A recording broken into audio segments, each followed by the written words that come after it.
aku Dea di program Kampus Plus 62. Dan hari ini aku lagi di acara Open House Raja Brawijaya 2024, jadi rame banget nih. Nah, Kampus Plus 62 akan menyajikan 8 berita dari kampus di Malang, Semarang, Bandung, Makassar, dan Ambon. Ikutin terus ya!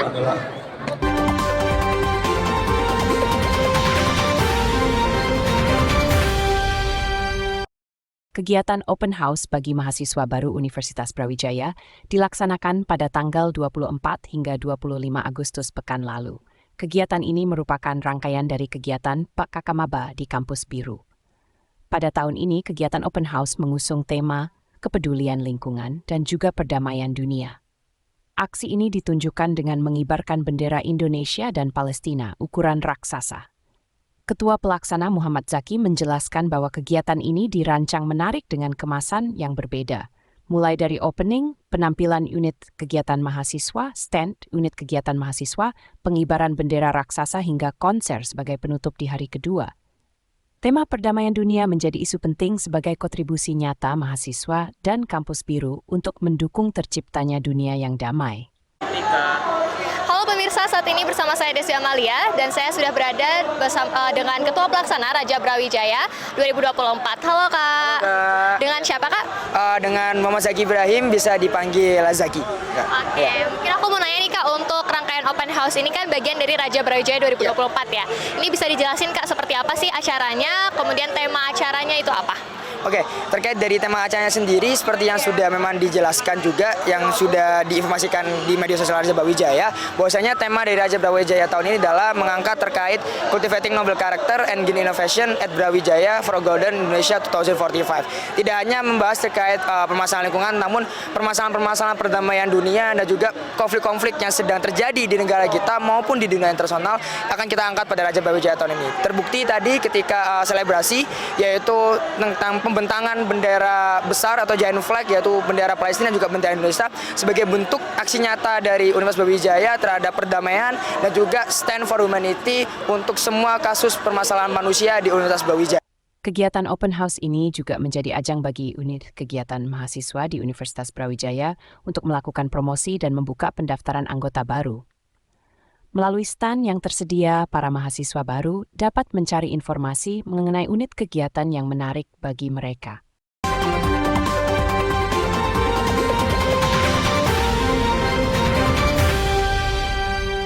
Ketua Pelaksana Raja Brawijaya Muhammad Zaki mengatakan pada kegiatan Open House tahun ini terdapat 127 stand yang terdiri dari unit kegiatan mahasiswa, organisasi daerah, organisasi ekstra kampus, hingga sponsor yang terlibat dalam kegiatan Open House. Tujuan dari Open House ini adalah untuk memperkenalkan unit kegiatan mahasiswa kepada mahasiswa baru agar mereka dapat mengetahui dan memilih organisasi yang diminati. Panitia Raja Brawijaya berharap agar mahasiswa baru dapat mengoptimalkan potensinya melalui berbagai organisasi tersebut. Rangkaian Open House sendiri itu terdapat di 2 hari, Kak. Yang hari pertama tadi terdapat selebrasi di pagi hari, dilanjut dengan beberapa penampilan-penampilan UKM yang nantinya akan hadir. Nah, di hari yang kedua itu tentunya pada penampilan UKM juga, namun nantinya akan ada guest star menarik di hari kedua terakhir di sekitar sore hari nantinya. Jadi kita penutupannya kita akan mengkonsep semi-semi seperti konser nantinya, supaya nantinya ada 62 dapat enjoy di tengah kesibukan mereka PKKMB fakultas, OPEK fakultas, dan setelah PKKMB Raja Brawijaya, mereka disuguhi dengan beberapa penampilan-penampilan yang nantinya mereka bisa enjoy untuk melanjutkan dunia perkuliahan mereka. Oke, kalau boleh tahu ada berapa tenan nih Kak di acara Open House ini? Oke, untuk jumlah tenan sendiri sekitar 127, terdapat beberapa tenan dari mulai Bank Mitra dari Universitas Brawijaya, satu dari UKM tentunya, Forda, satu juga ada organisasi mahasiswa eksternal, setelah itu ada beberapa stand-stand makanan juga, serta stand-stand fakultas yang diperkenalkan pada Open House tahun ini. Rasa senang dengan kegiatan Open House terlihat dari antusiasme mahasiswa baru. Marsha, mahasiswa baru dari Fakultas Ilmu Budaya, mengaku senang dengan kegiatan Open House. Dirinya mengaku tertarik dengan organisasi ISEC yang menonjolkan kegiatan kepemimpinan dan jejaring global. Kan udah lihat-lihat kan stand-stand yang ada di sini, kira-kira stand yang paling menarik menurut kakak ini apa? ISEC. ISEC karena apa? Aku pengen ini sih join ISEC juga, terus tertarik karena dia buat leadership gitu kan. Terus juga ya buat kedepannya juga ISEC kayaknya berguna gitu. Oke.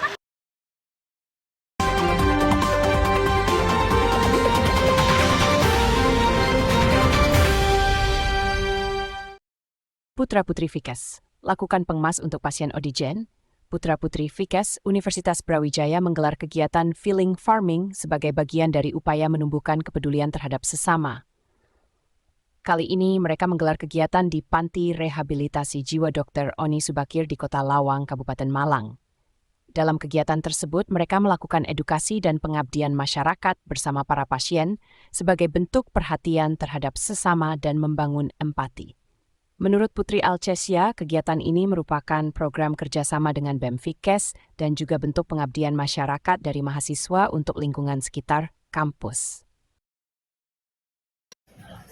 Baik, kali ini saya juga bersama dengan Putri Alcesia. Selamat siang, Putri Alcesia. Iya, baik. Mungkin bisa memperkenalkan diri terlebih dahulu. Oke, baik, salam kenal Putri Atika.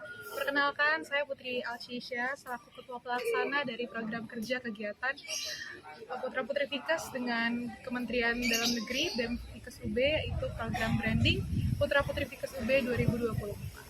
Oke, baik. Putri Alcesia, bagaimana nih kegiatan hari ini? Apakah berjalan lancar? Kemudian ada kegiatan apa saja pagi hari ini? Baik. Syukurnya berjalan dengan sangat lancar ya hari ini. Tadi kita juga ada sedikit pembukaan, dilanjutkan dengan edukasi perawatan diri, ada juga yang konsultasi gizi, edukasi gizi seperti itu. Kemudian dilanjutkan dengan tadi kita melakukan kegiatan interaktif, yaitu mewarnai di tote bag. Dan kemudian di tote bag itu akan kita kumpulkan dan nanti akan kita pajang dan kita akan nanti coba simpan gitu ya untuk sebagai bukti kenang-kenangan. Dan terakhir tadi kita juga ada praktik cuci tangan. Harapannya supaya nanti para pasien di sini, para penghuni di sini bisa mempraktikkan perawatan diri dengan mencuci tangan seperti itu. Oke, wah luar biasa banget ya, kegiatan hari ini cukup padat sepertinya ya. Tapi alhamdulillah berjalan dengan lancar. Menurut Putri Alcesia, kegiatan ini merupakan program kerjasama dengan BEM Fikes dan juga bentuk pengabdian masyarakat dari mahasiswa untuk lingkungan sekitar kampus. Kegiatan Feeling Farming ini merupakan langkah Putra-Putri Fikes untuk dikenal kiprahnya dalam masyarakat dan juga membangun empati dari anggota untuk membangun kepedulian terhadap sesama.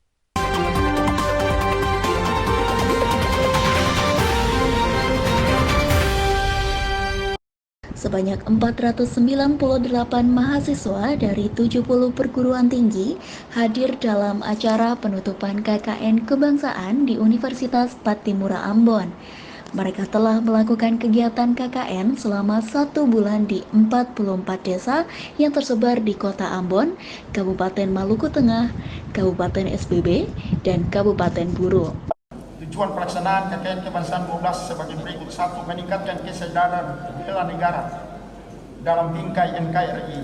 2. Membangun jejaring mahasiswa dari seluruh tanah air dengan semangat Bhinneka Tunggal Ika. 3. Mendorong dan memacu kegiatan pembangunan nasional dengan menumbuhkan motivasi masyarakat di daerah untuk berpartisipasi aktif dalam pembangunan melalui kegiatan pemberdayaan masyarakat. 4. Mengembangkan watak, karakter, dan soft skill melalui penanaman jiwa dan nilai-nilai kepemimpinan, kebersamaan, kemandirian, komunikasi, etos kerja, dan tanggung jawab, serta kemampuan untuk memecahkan masalah. Program-program yang dilaksanakan oleh mahasiswa KKN dari 44 lokasi sebagai berikut: 1. Negeri Cerdas melalui program pendataan dan peningkatan SDGs Negeri Mamala.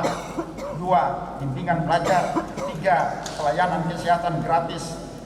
Dan ke-70 pembakaran sampah minim asap guna mencegah pembakaran laut. Sementara itu, Direktur Pembelajaran dan Kemahasiswaan Kemendikbudristek yang diwakili Ketua Kemahasiswaan Belmawa, Sukino, dalam sambutan mengatakan, program-program yang dirancang telah terimplementasi dengan baik oleh mahasiswa di lokasi KKN. Ia juga menyampaikan apresiasi dan terima kasih kepada Unpati dan semua pihak atas terselenggara KKN Kebangsaan ke-12. Dari apa yang telah disampaikan oleh adik-adik mahasiswa, bagaimana kami merancang program terkait dengan NKRI dengan tujuan itu, tadi adik mahasiswa sudah menyampaikan itu adalah bagian dari implementasi untuk menjaga NKRI. Salah satunya tadi sudah menikah jejaring, ada yang kenal Abdul, ada yang kenal Jaka, dan lain-lain. Itulah bukti nyata dari program kami ternyata terimplementasi dengan baik. Bapak Ibu hadirin yang kami muliakan, sekali lagi kami ucapkan terima kasih kepada seluruh pimpinan perguruan tinggi yang telah membantu kami di dalam menjalankan program-program ini.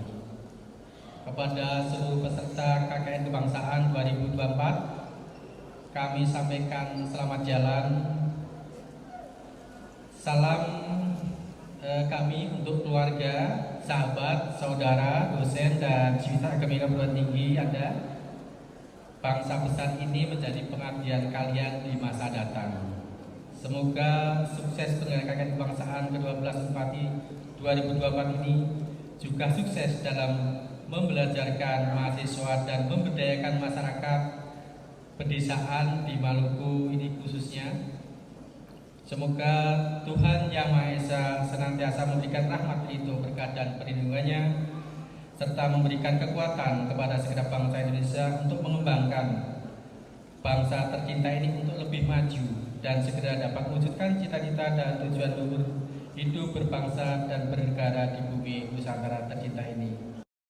Dari pantauan, peserta mahasiswa hadir mengenakan busana tradisional dari daerah asal mereka masing-masing. Selain itu, juga ditampilkan beragam UMKM hasil produk mereka selama ber-KKN. Dari Ambon, Tim Liputan 4 Timura TV melaporkan untuk UBTV.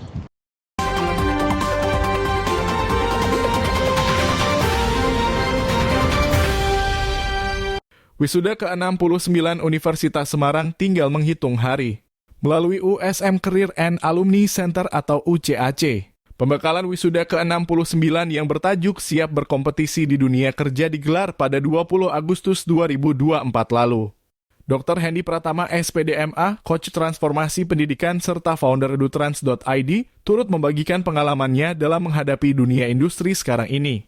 Ia juga berpesan agar para lulusan nantinya dapat memberi makna yang berarti di masyarakat. Saya sangat bangga bisa melihat teman-teman mulai belajar bagaimana caranya untuk menyiapkan diri mereka di jalur karir Society 5.0. Salah satunya adalah dengan memperkuat core kompetensi, kemudian memperkuat soft skill, memperkuat juga jejaring, dan jangan lupa jangan sibuk terus mencari profit atau cuan, tapi harus juga diimbangi dengan mencari meaning atau makna bagi masyarakat dan bagi kehidupan. Oke, untuk wisudawan USM, jaya, jaya, jaya. Pembekalan ini diisi oleh dua narasumber dari kalangan profesional, yaitu Robiatul Adawiyah SHMH, alumnus USM yang kini berkiprah di Kejaksaan Negeri Tanjung Perak, Surabaya, dan Dr. Hendy Pratama SPDMA, Coach Transformasi Pendidikan serta founder edutrans.id. Keduanya memberikan pengalaman dan pengetahuan yang dapat menjadi bekal penting bagi para wisudawan dalam menapaki dunia kerja. Wakil Rektor 3 USM Dr. Muhammad Junaidi SHIMH menegaskan bahwa acara ini merupakan bagian dari komitmen USM untuk mengantarkan mahasiswa meraih kesuksesan pasca kelulusan. Kesempatan mahasiswa untuk lulus ini menjadi satu hal kepastian bagi kami Universitas Semarang untuk mengantarkan mereka. Oleh karena itu hari ini ketika mereka sebelum lulus juga kita memberikan pembekalan ya, apa saja yang mereka harus siapkan, bagaimana mereka kemudian menjalani setelah lulus. Ini menjadi bagian tanggung jawab kami. Universitas Semarang tentunya berharap setelah mereka lulus nanti para wisudawan ini akan berkomitmen untuk kemudian berkontribusi terhadap bangsa, negara, dan pembangunan, dan tentunya menjaga nama baik alma mater USM.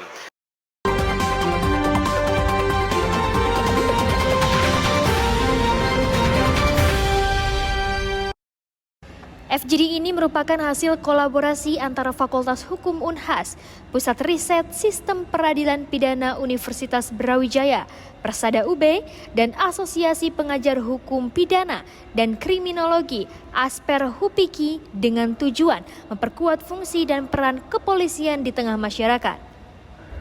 Dekan Fakultas Hukum Universitas Hasanuddin oleh Profesor Dr. Hamzah Halim SHMH MAP membuka langsung kegiatan FGD ini. Hadiri kegiatan tersebut Ketua Umum Asper Hupiki sekaligus akademisi Fakultas Hukum UB dan beberapa pemateri untuk memaparkan materi-materi terkait urgensi revisi UU Polri dalam konteks perbaikan sistem peradilan pidana di Indonesia.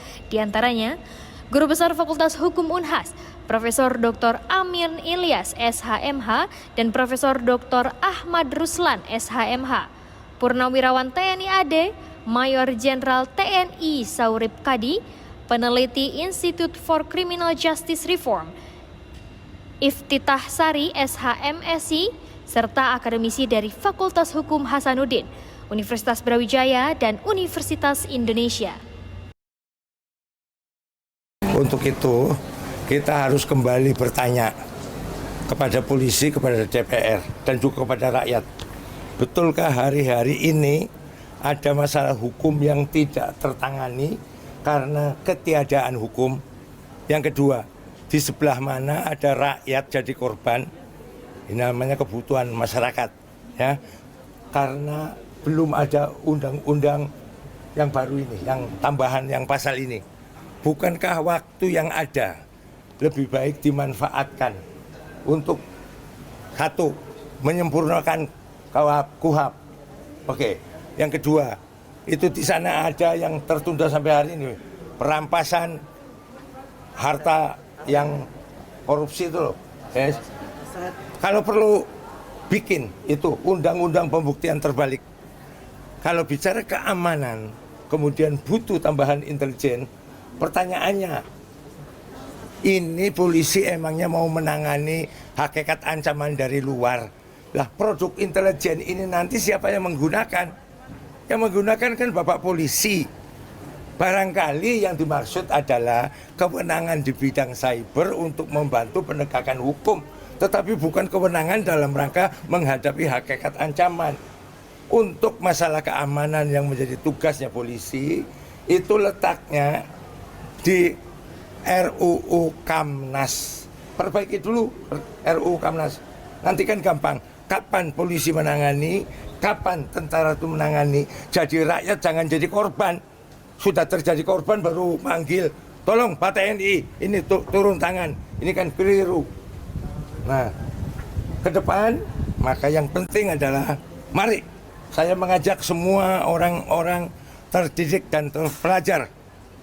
Kita bicara tentang kebenaran. Yes, terlebih yang ada di DPR, terlebih yang ada di pemerintahan, yang nantinya membahas ini, jangan keburu-buru. Ada apa keburu-buru kayak begini? Kita harus menyertakan partisipasi rakyat. Barangkali yang terpenting itu. Oke. Iftitah Sari juga menyebut bahwa yang menjadi pertimbangan sehingga UU Polri direvisi tentunya terkait kasus-kasus yang sudah ada, seperti kasus salah tangkap, kekerasan polisi, juga dari liputan teman-teman media yang sudah banyak kasus-kasus soal penyiksaan yang berakibat pada meninggalnya tahanan dalam proses penyidikan. Memang yang menjadi masalah utama kan ada banyak aturan soal hukum acara pidana yang itu lebih pas diatur dalam KUHP atau Kitab Undang-Undang Hukum Acara Pidana atau aturan lain yang itu menjadi landasan dalam penegakan hukum pidana. Nah, sayangnya dalam RUU Polri ini juga mengatur materi-materi substansi-substansi tersebut gitu, sehingga itu nggak tepat kalau diatur dalam RUU Polri. Nah, sayangnya walaupun di sisi lain memang penguatan kepolisian melalui revisi UU Polri itu juga perlu dilakukan gitu.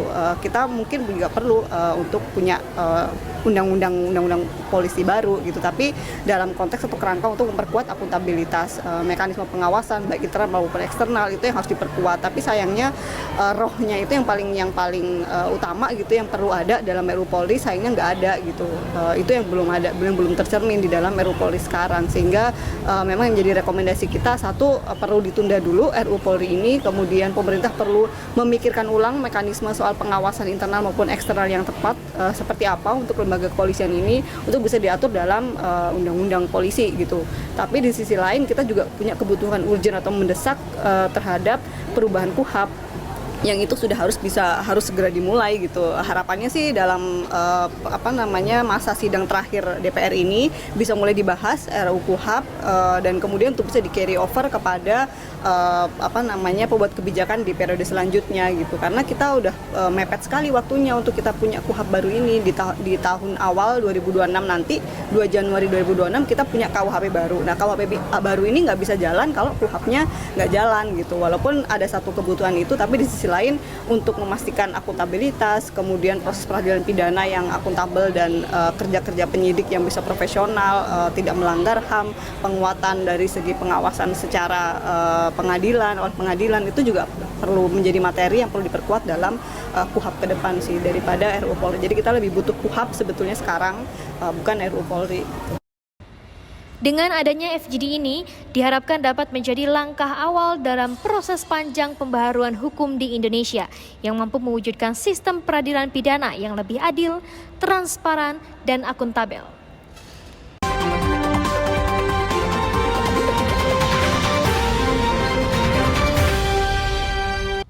Festival Film Indonesia 2024 merupakan kegiatan rutin tahunan yang digelar oleh tim FFI. Festival Film Indonesia tahun 2024 mengusung tema Merandai Cakrawala Sinema Indonesia, yang diharapkan menjadi ruang yang terus menghidupkan kolaborasi yang didasari oleh semangat kesetaraan dalam membangun ekosistem perfilman Indonesia yang kreatif, inovatif, inklusif, dan produktif. Ketua FFI Aryo Bayu mengajak mahasiswa untuk mendiskusikan perfilman nasional. Jadi harapan kami kan pastinya ingin industri perfilman Indonesia tetap maju, tetap bisa melebarkan sayapnya ke kancah internasional, tetap bisa memproduksi film-film yang bisa menjadi wakil-wakil Indonesia ataupun di luar negeri ataupun dalam negeri. So ya kembali lagi ya kalau kita bicara pembangunan literasi, menciptakan ruang komprehensi di mana film kan juga bisa jadi alat atau portal budaya. Misal kita nonton film, kita melihat oke, ada elemen-elemen yang kita bisa coba serap dan kita bisa coba maknai, dan harapannya itu bisa meningkatkan daya kemanusiaan kita, daya peradaban kita, daya emosional kita, daya intelektualitas kita gitu. Jadi cerita itu memiliki kekuatan poros yang cukup signifikan untuk merubah social developments begitu. Jadi sekedar kurang lebih hal-hal seperti itulah yang harapannya bisa kami tuju dan harapannya bisa konsisten kami lakukan sampai 2026 nanti. Ketua Pelaksana FFI 2024, Prilly Latukonsina juga berharap melalui Ghost to Campus ini, kegiatan FFI dapat semakin familiar di kalangan anak muda. Festival Film Indonesia 2024 ini sebenarnya kita meneruskan program-program yang sebelumnya, tapi ada beberapa program-program baru. Salah satunya adalah yang sedang kami lakukan hari ini, yaitu adalah FFI Ghost to Campus. Tujuannya karena kami ingin bisa familiar di kalangan mahasiswa, supaya mahasiswa lebih tahu lagi soal Festival Film Indonesia, sejarah bagaimana FFI ini berdiri, lalu tentang apa Festival Film Indonesia itu, komite 2024 sampai 2026 nanti, dan kita ingin membangkitkan rasa cinta mahasiswa terhadap film-film Indonesia gitu, dan ikut merayakan Festival Film Indonesia saat nanti malam anugerah gitu, sama-sama merayakan prestasi sineas-sineas Indonesia gitu. Oh seru banget ya. Pertama kita pasti menjalankan program Road to kita. Programnya itu selain ada FFI Ghost to Campus, kita juga ada beberapa program digital yang akan tayang itu dan nanti juga akan syuting di Makassar, itu dialog bersama. Jadi kita berdialog dengan sinias lokal di daerah setempat untuk mempromosikan karya-karya mereka. Terus juga ada program-program digital lainnya, ada round table bersama duta. Jadi duta-duta itu akan berdiskusi seputar film, dan ada satu lagi tapi belum boleh dibocorin karena belum tayang, tapi segera akan tayang di YouTube-nya Festival Film Indonesia. Intinya program-program Road to FFI ini kita ingin makin memeriahkan gitu perjalanan FFI menuju malam nominasi dan malam puncak. Karena kan film-film yang ada di tahun ini dan tahun lalu yang didaftarkan di tahun ini tuh luar biasa banyak sekali dan dari berbagai macam genre. Jadi kita pengen terjadi diskusi yang sehat gitu antara sineas dan penonton tentang film-film yang nanti akan masuk nominasi dan akan memeriahkan malam anugerah. Para peserta yang hadir juga terlihat sangat menikmati setiap rangkaian kegiatan FFI Goes to Unhas ini. Karena selain menghadirkan artis papan atas, juga turut ditayangkan berbagai film yang telah berhasil menerima penghargaan di kancah nasional. Dari Makassar, tim liputan Unhas TV melaporkan untuk UB TV.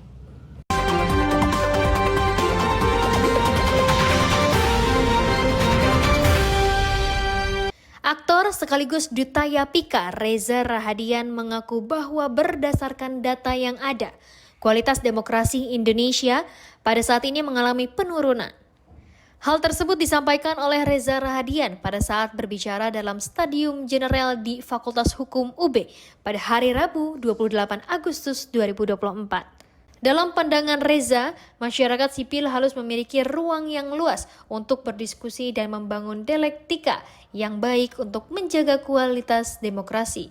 Dalam ranah tersebut, anak muda dapat menjadi motor dari gerakan masyarakat sipil sebagai garda depan yang energik dalam mengawal demokrasi Indonesia. Kalau dilihat hari-hari ini gitu ya, kita bicaranya berdasarkan data dulu kali ya. Untuk kita bisa lihat, kita ada beberapa data-data statistik yang menunjukkan bahwa memang ada setback, ada penurunan indeks demokrasi kita. Kemudian ada beberapa hal yang tentunya menjadi catatan kita bersama. Tapi kita juga mengetahui bahwa disinilah kenapa pentingnya menurut saya gerakan maupun organisasi masyarakat sipil untuk bisa terus memiliki ruang untuk berdiskusi, berkumpul, berbagi pengetahuan, kemudian mencerna situasi dengan lebih baik, mengambil langkah-langkah yang lebih komprehensif gitu. Itu kita butuhkan, terutama orang-orang muda pastinya gitu ya. Kelompok-kelompok muda yang spiritnya juga masih besar dan menyala gitu untuk memberikan satu pendapat, buat saya menjadi sangat penting.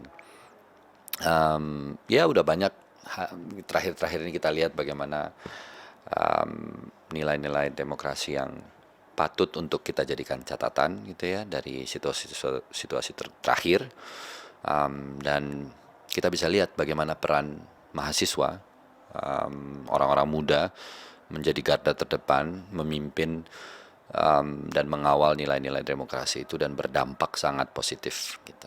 Melalui kiprah anak muda, terutama mahasiswa, ini maka diharapkan demokrasi di Indonesia akan tetap terjaga dengan baik. Selain itu, anak muda juga dapat menjadi role model dalam praktek demokrasi yang terbuka, egaliter, dan transparan. Teman-teman, seru banget kan ceritanya tadi? Jangan lupa untuk saksikan program Kampus Kelas 62 setiap hari Jumat pukul 13.30 hanya di UB TV. Dan jangan lupa untuk like,